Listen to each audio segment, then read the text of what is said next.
I'm also being joined by a very special guest, Mr. Jayen Mehta, MD of Amul, with us on the broadcast.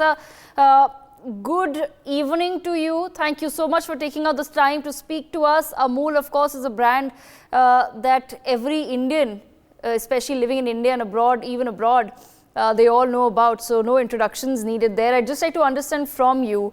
Like I said, usually the budget before, even though it's an interim budget, it is considered crucial because you expect the government to maybe roll out something that sounds grand, glittery and glamorous. What really has been your assessment, sir, of the budget? No, I think it's a very budget in the positive direction, the announcements in the positive direction for the dairy industry specifically and overall agriculture also in general. I'll talk about 3-4 major points. Honorable Finance Minister talked about creating a comprehensive program of dairy development for the benefit of the farmers of our country. Now, as you know, India is the largest producer of milk in the world. She also announced that India contributes about 24% of the total milk in the world. And milk is the largest agricultural crop of India. And the value of output of milk is more than wheat, paddy, oilseeds put together. 10 crore people, families in India depend on milk for their livelihood. So having said that, in the next 10 years, India will be producing almost 1/3 of the total milk in the world. Right. So here is an opportunity for us to become a dairy to the world, and the comprehensive support which the government plans to give, along with improvements in the breeding programs, the feeding programs, the investment programs. So I think all this support will help India catapult to a great level to become a dairy to the world. While the budget speech was going on in the cabinet, the announcement came that cabinet approved also an investment fund or extension of the fund of about 30,000 crore rupees over the next 3 years. And Amul also in the next couple of years is going to invest more than 11,500 crore rupees for expansion of this entire infrastructure processing from farm to the market. So all in all, this is a way forward for the entire cooperative dairy industry, for the entire dairy industry of the country. Mr. Mehta, when you say that Amul will be investing, an X amount of money, what exactly does that mean for the future, especially for dairy farming? Because we now also see a revolution happening amongst especially young Indians, where there is a lot of emphasis on what is being consumed, where is it coming from, how fresh it is, how really was the cattle kept and treated.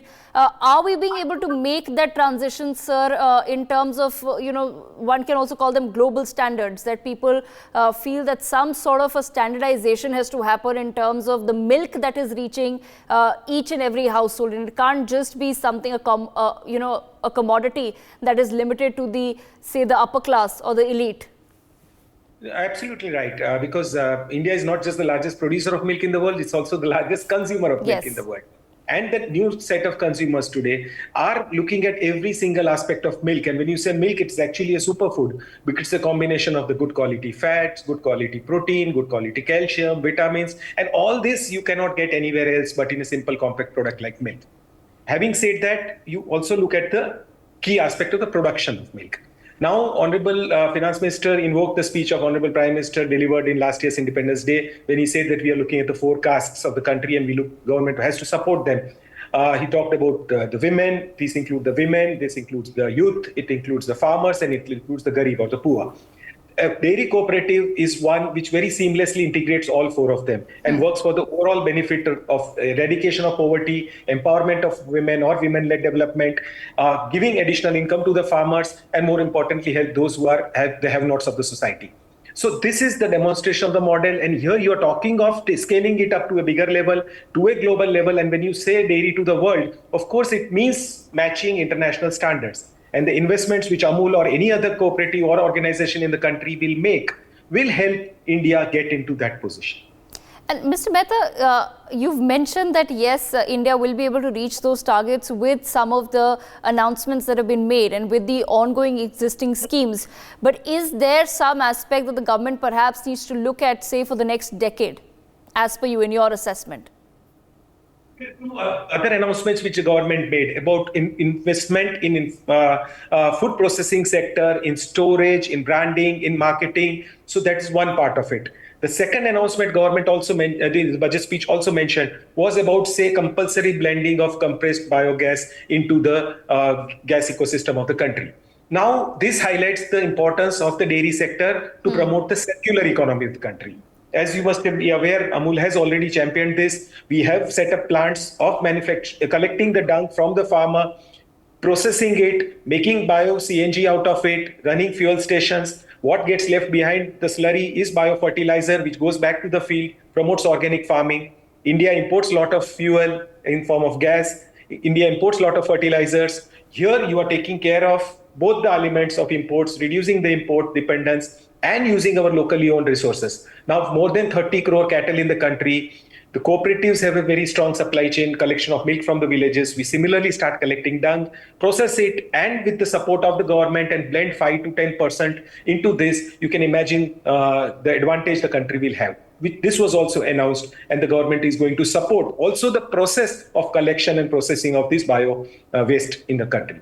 So all in all, you have to connect the dots, actually look at what is the opportunity for the country, both domestic and international. Look at what are the challenges, how does the investment come in, how does the mobilization of the people come in.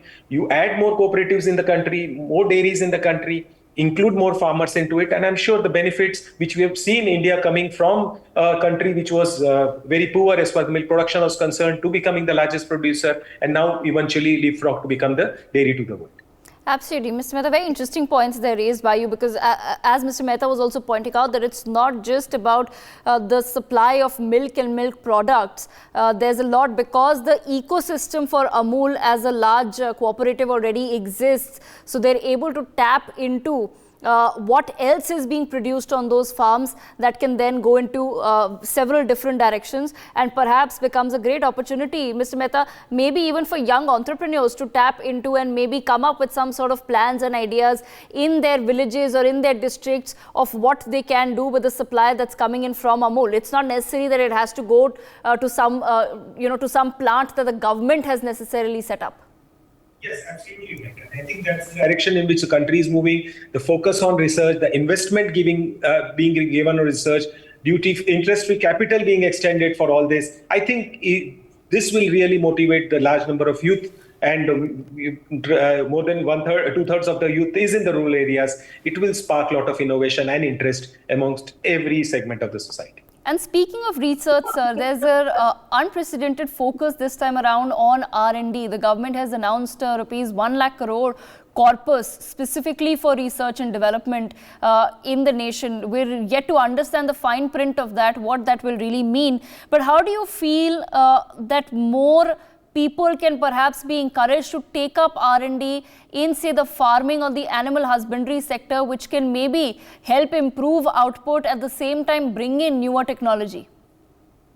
You're very right in mentioning that, because see, dairy is a very comprehensive sector. So starting with the cow, looking after the breeding of the cow, feeding of the cow, improving the genetics, carrying out activities of providing veterinary services, procurement of milk, technology to monitor and measure the quality of milk, processing of milk into multiple products that you can make 50 products out of milk with different shelf life, different qualities, different characteristics, and different market opportunities. And then go to the market strategy using the conventional distribution channel, modern format store, e-commerce, direct to consumer, and the works. And then on top of it, there's a layer of branding, packaging, marketing, research, new product development, and obviously trying to satisfy the requirements of customer. So as the largest agricultural crop of the country, with the largest number of people involved into this sector, I think there'll be a huge impetus which the research and the opportunity of entrepreneurship will be unleashed thanks to these support measures by the government. All right, Mr. Mehta, thank you so much for joining us. That's all the time that I have. For more such videos, subscribe to the NewsX YouTube channel, hit the bell icon.